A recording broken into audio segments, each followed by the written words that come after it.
Desde pequena, minha avó me contava histórias da casa onde morava. Ela dizia que era assombrada. Eu nunca soube se devia acreditar. Sempre achei que eram histórias típicas de avó só para puxar conversa. Ela era muito devota, tanto que rezava o terço todos os dias sem falta. Mas havia algo estranho nisso, porque toda vez que ela fazia isso aconteciam coisas estranhas. Nunca vi nada, mas as histórias que ela me contava pareciam muito reais. Minha avó disse que havia uma presença na casa, algo que só aparecia quando ela orava.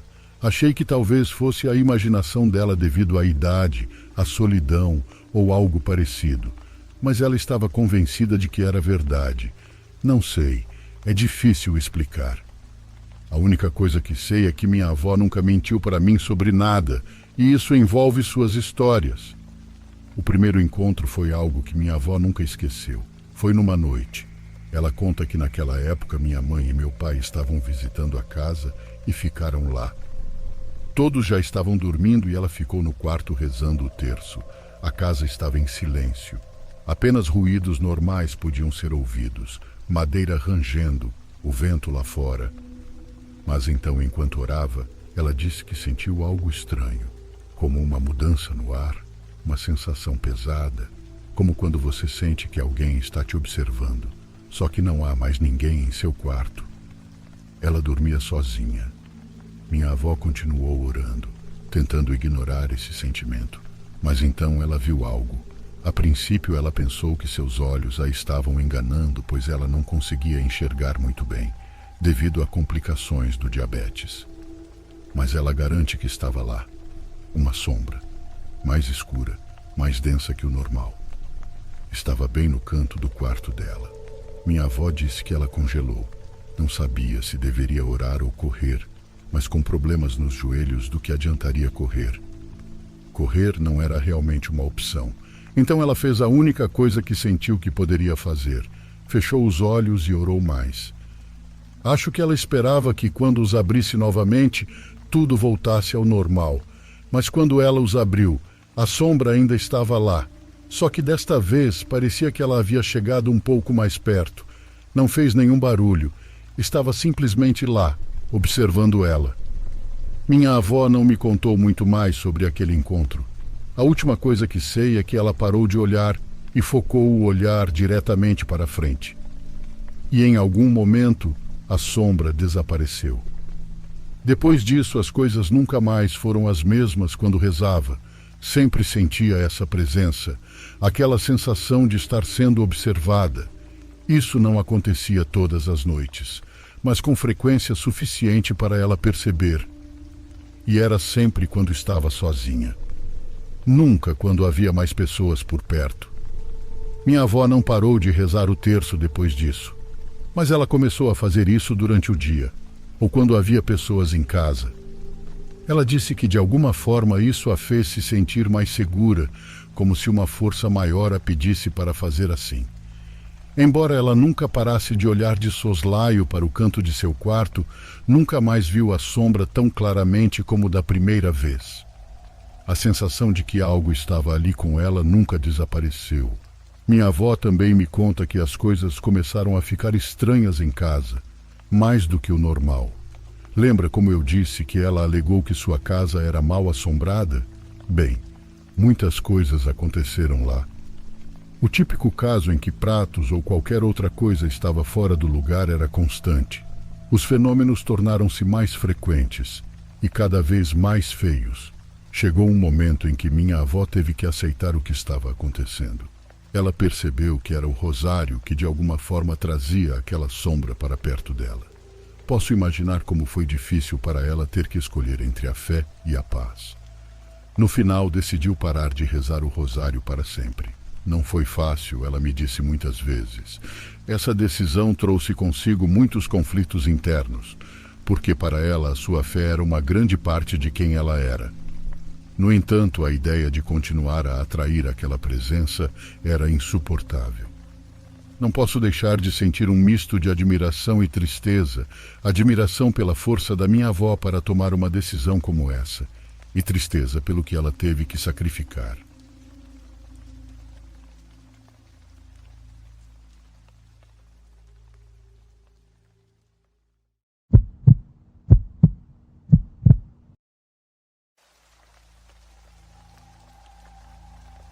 Eu tinha cerca de 21 anos quando isso começou a acontecer. Minha mãe, uma mulher já avançada em anos, mas ainda com grande energia, começou a ter sonhos estranhos. Ela não era daquelas religiosas que vão à missa todos os domingos, mas de repente mudou. Ela começou a sonhar que Deus falava com ela, que lhe dizia para ir à igreja, e ela, sem pensar duas vezes, obedeceu. Lembro-me da primeira vez que a vi sair da cama no meio da noite. Eram 3 da manhã.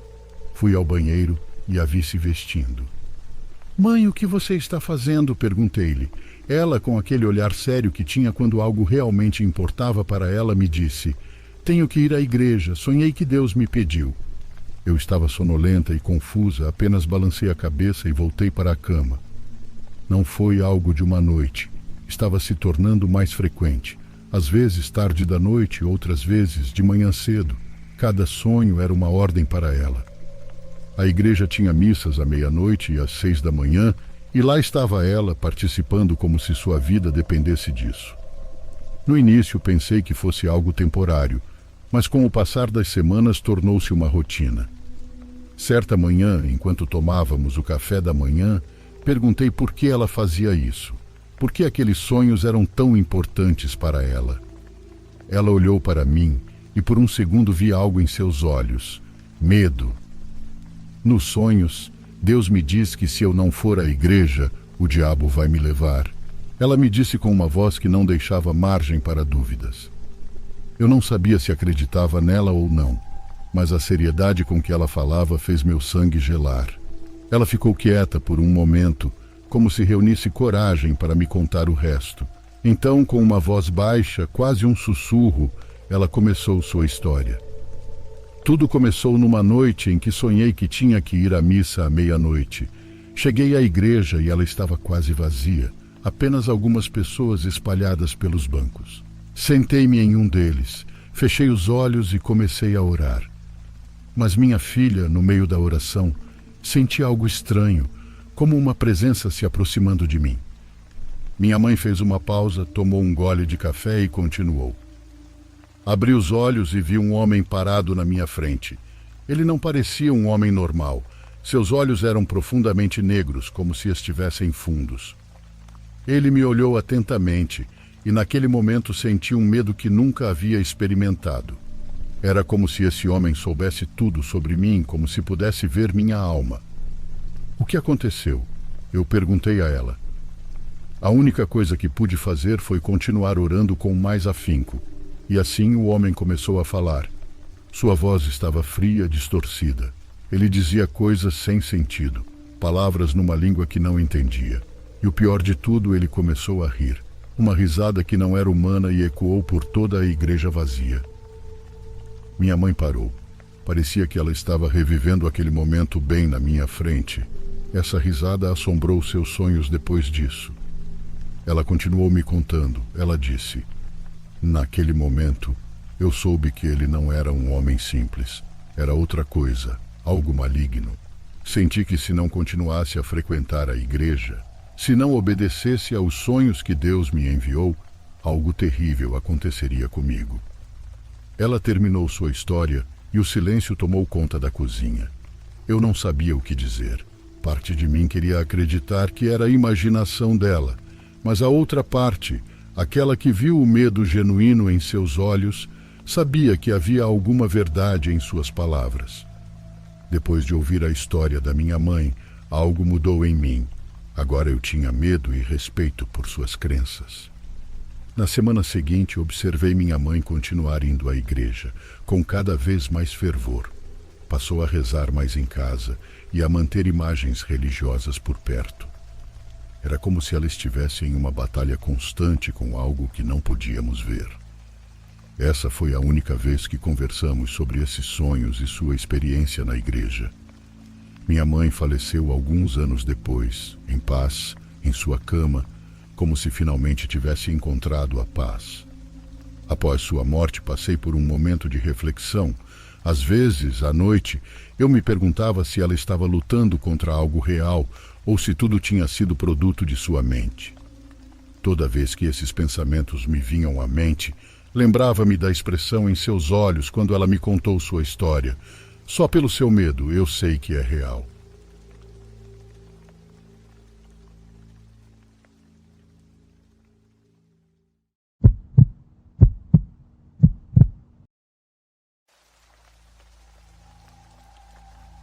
A aldeia onde cresci abrigava no máximo cerca de 60 pessoas.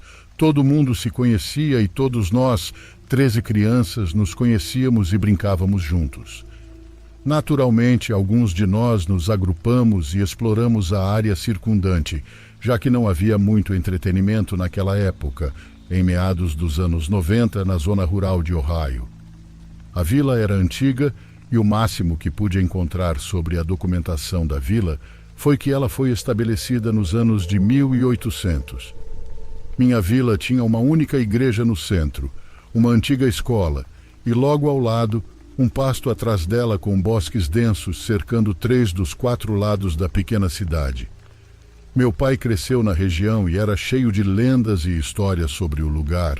Uma das histórias era sobre um pequeno forte que era originalmente francês, que se tornou britânico e finalmente colonial americano na área.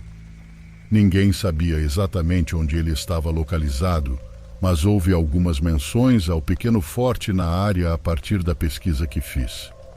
Uma das histórias sobre o forte era que ele era a principal rota comercial para as tribos nativas locais e para o influxo de colonos que chegavam à área. Naturalmente, os conflitos surgiram à medida que mais e mais pessoas se estabeleceram na área circundante e, eventualmente, todos os conflitos se seguiram entre os colonos e as tribos nativas.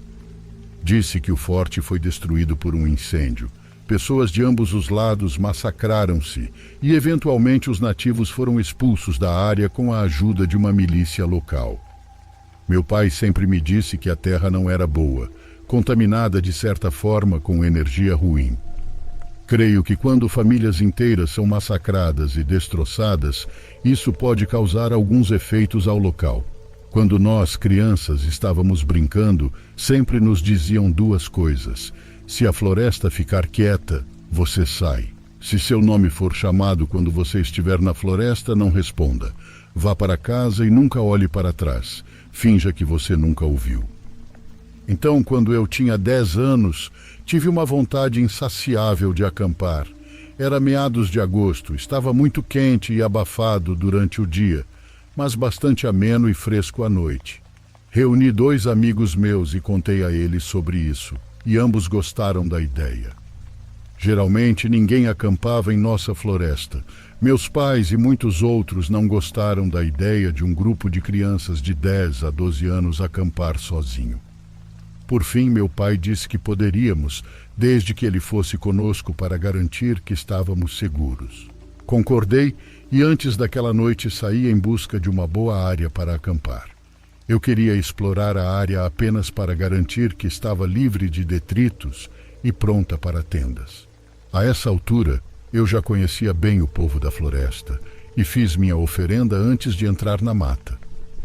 Assim que cheguei num local, perto de um riacho, comecei a mover as coisas, retirando os gravetos, pedras grandes e fazendo uma fogueira, chegando ao ponto de abastecê-la com fogo e jogar alguns gravetos maiores por perto para servir de combustível mais tarde.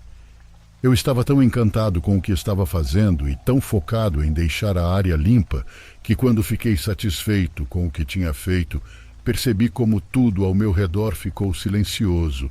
E quando digo silêncio, quero dizer silêncio mortal, sem pássaros, insetos, nem mesmo o vento. Eu imediatamente desliguei tudo o que estava fazendo e fiquei ali olhando em volta, desacelerando minha respiração, apenas tentando ouvir o som mais fraco que conseguia.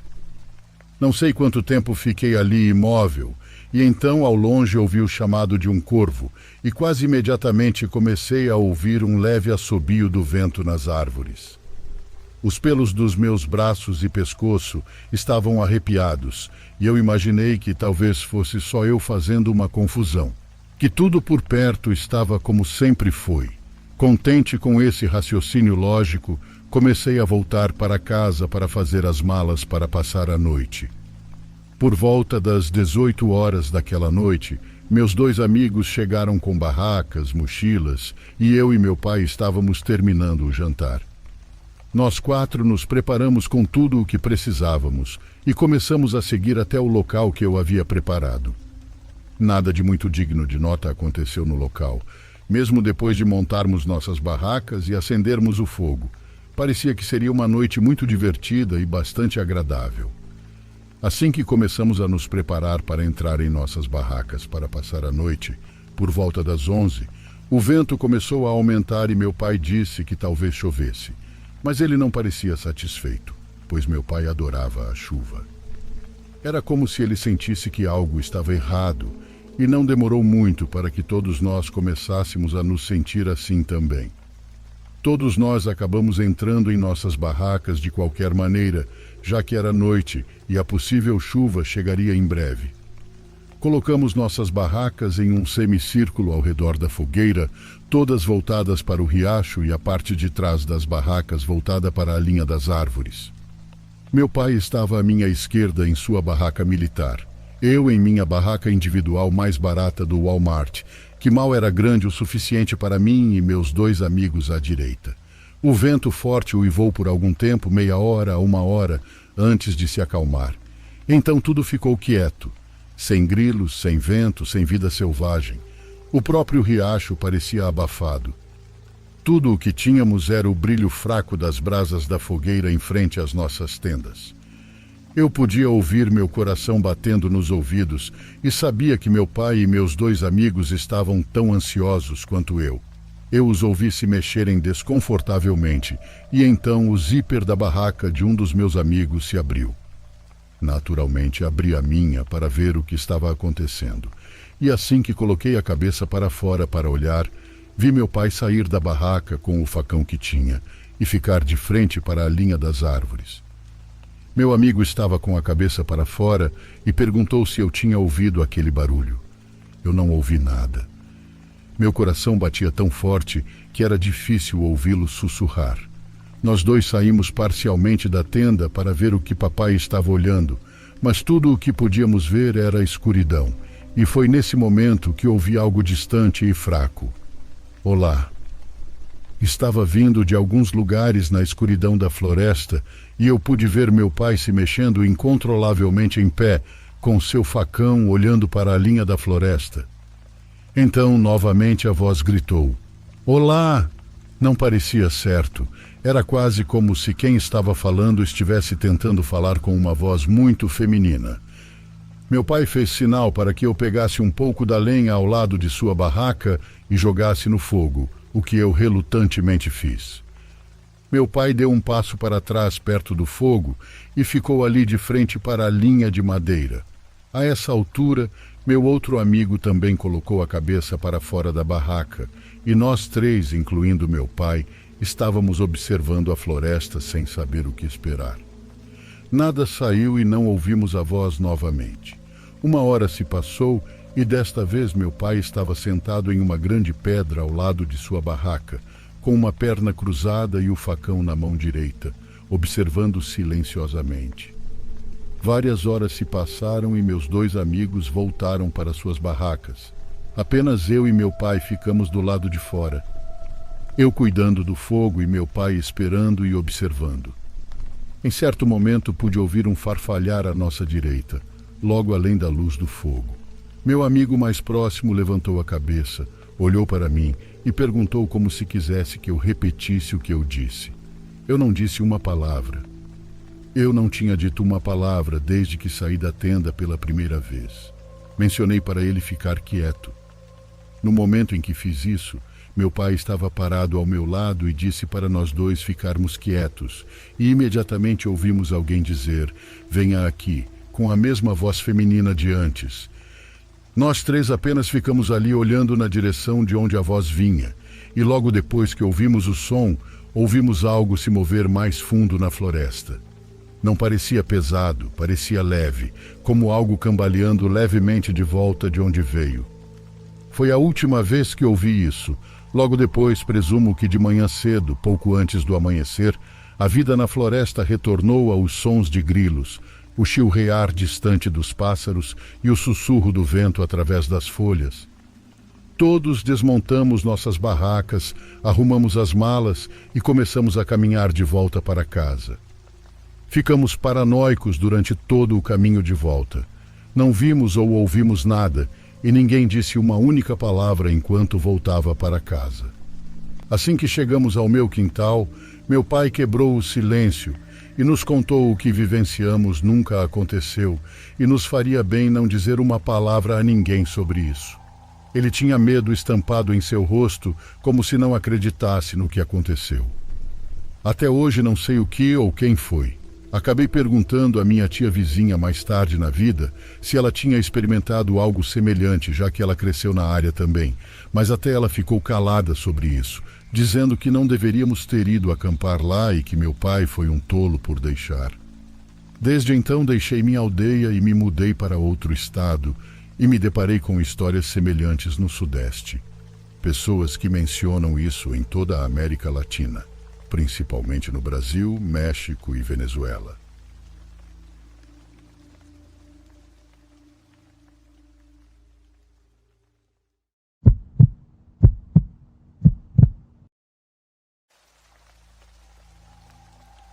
Minha irmã mais velha tem uma sensibilidade especial em relação ao paranormal. Ao contrário dela, a coisa mais estranha que já aconteceu comigo foi ouvir meu nome ser chamado em salas vazias. Eu nunca vi nada. Minha irmã, por outro lado, tem várias histórias que honestamente podem ser assustadoras, principalmente pela maneira como ela as conta. Essas experiências me fizeram gerar um profundo respeito por esses fenômenos. Minha mãe se relacionava com um homem que conhecia vários lugares interessantes no estado onde morou. Em um desses locais, existe uma igreja nomeadamente localizada no topo de uma colina. Dizem que ali foi construída a pedido de um padre famoso e que os homens não viveram muito devido à exposição a gases nocivos ou ao carvão. Não estou muito familiarizado com os detalhes desta história, mas li online que, como tradição, o noivo deve carregar a sua futura esposa escada acima até a igreja para mostrar o seu verdadeiro amor. Este ato poderia explicar a localização incomum da igreja. Quando chegamos à cidade, lembro que estava acontecendo um jogo de futebol.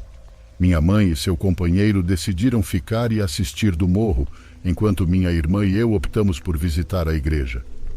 Ao chegar, fomos primeiro até os fundos, onde há um prédio em ruínas que supostamente era uma escola. Naquela época, ainda se conservavam algumas tábuas do que havia sido o piso. Depois de explorar aquela área, decidimos entrar na igreja. A porta estava entreaberta, presa por uma corrente, e alguns móveis foram colocados no interior, bloqueando a entrada, provavelmente para impedir o acesso. No entanto, alguém abriu espaço para entrar. Ao entrar, conhecemos uma família formada por pai, mãe e filho, que também estavam fiscalizando o local, o que nos deu mais confiança para entrar. Lembro que os bancos eram decorados com fitas de papel roxo, esticados de uma ponta à outra. Isto levou-me a supor que tinham celebrado a Páscoa recentemente, pois o papel não parecia deteriorado. No espaço destinado à figura de Cristo, restava apenas a silhueta da mancha que indicava a sua antiga presença, existindo apenas um púlpito, sem mesa para a taça ou qualquer outro objeto. Olhando para a direita, avistava-se uma espécie de sala onde o padre se preparava para a missa. Esta sala estava vazia, com apenas duas entradas, uma que dava acesso e outra que dava para o exterior, fechada com corrente e cadeado. Não me lembro de ter visto mais do que talvez alguns móveis esquecidos. Quando a família começou a sair, só sobrou eu e minha irmã. Não prestei muita atenção na minha irmã na época, pois meu objetivo era subir em uma varanda ou plataforma acima da porta da frente. Justo quando eu ia subir, minha irmã me chamou dizendo: "Miguel, vamos com a mamãe, voltamos mais tarde." Quando me virei, ela já estava andando. Sem dizer uma palavra, eu a segui. No meio da escada perguntei se poderíamos voltar até a varanda para ver o que havia ali. Foi então que ela me revelou que tinha visto um homem no quarto que eu havia encontrado. Minha irmã só tinha visto parte de um manto marrom e uma perna, como se ele estivesse ali nos observando. Embora inicialmente eu duvidasse de sua história, esse evento se tornou uma anedota intrigante. Anos depois, trabalhando em uma loja de conveniência, li uma seção no jornal sobre experiências paranormais, onde eram mencionadas pessoas que tinham visto um monge com uma túnica marrom naquela mesma igreja. Essa história confirmou o que minha irmã tinha visto, fazendo-me entender que ela realmente tinha a capacidade de ver coisas que eu não consigo. Algo que, apesar do meu interesse pelo paranormal, aprecio, pois há experiências que preferiria não viver pessoalmente.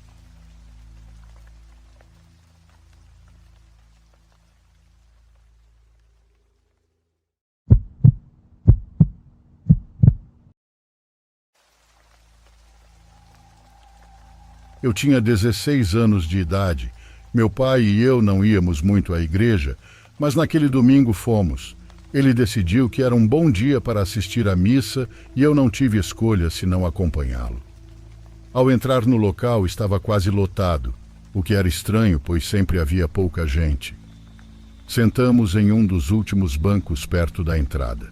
Tudo começou normalmente. O padre em seu lugar, as pessoas prestando atenção e assim por diante. Mas no meio da missa algo aconteceu. No começo, quando vi, acho que não acreditei. Eu nem estava processando isso.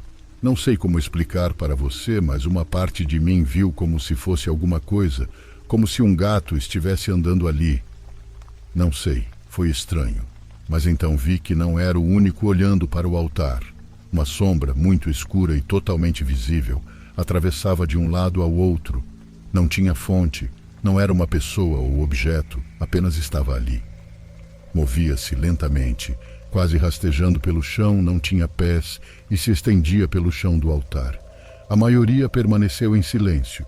Alguns eu vi fazendo o sinal da cruz, outros apenas ficaram ali com a boca aberta. A sombra não parou em nenhum momento, como se não percebesse ou se importasse que havia mais gente ali. Lembro que não tinha olhos nem boca. A maneira mais clara ou fácil que posso descrever é como um homem feito de barro, mas com uma textura de fumaça quase invisível. Desculpe, mas obviamente não é fácil explicar isso. Essa coisa caminhou 1 ou 2 metros e então começou a se dissolver. Foi como se ela tivesse evaporado, como se seu corpo se fundisse com o ar. O padre, que havia interrompido a missa por um momento, também ficou surpreso, mas não parecia assustado. Ele pediu-nos calmamente que rezássemos, não por nós mesmos, mas por aquela alma que, segundo ele, decidiu nos visitar. O fato do padre ter entendido assim, não sei como interpretar. Talvez a sua forma de ver o mundo, como a de alguém devoto, não o assustasse tanto. Ou talvez ele só quisesse manter a calma dos paroquianos. Não me considero uma pessoa tão religiosa, mas acredito que existem aspectos do nosso mundo que ainda não conhecemos totalmente, e esse acontecimento confirmou isso para mim.